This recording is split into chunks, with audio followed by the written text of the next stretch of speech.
I wish to reflect on the relationship between culture and empire. Fine, it's only the traveller mental health. And how their interaction, in the case of an assumed British cultural hegemony, Have a national mental health crisis on the island of Ireland.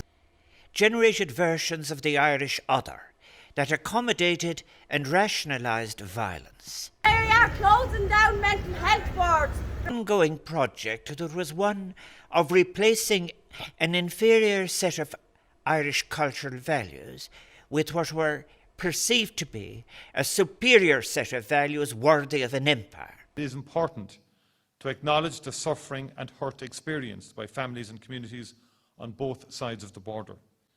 We must support those who still bear these scars while building a better and more inclusive future for all.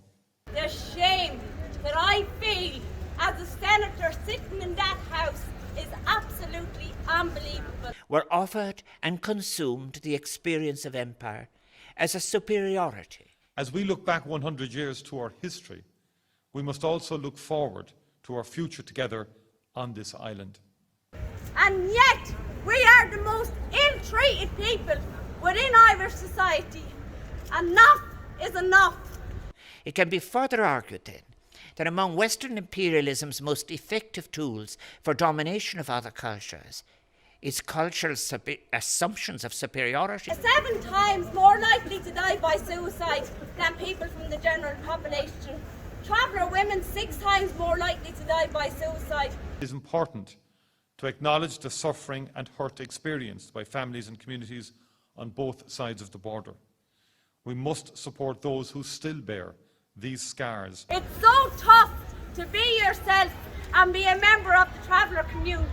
You can't walk up the bleeding street and somebody has something to say to you just because you're a traveller. Empire depends upon the idea of having an empire, and all kinds of preparations are made for it within a culture.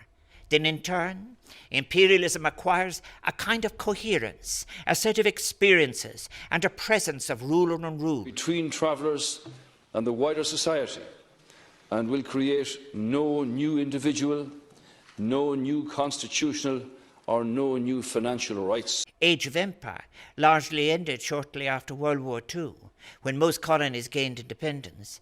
Imperialism as a set of assumptions, as a mind of policy, continued to exert considerable cultural influence after formal independence.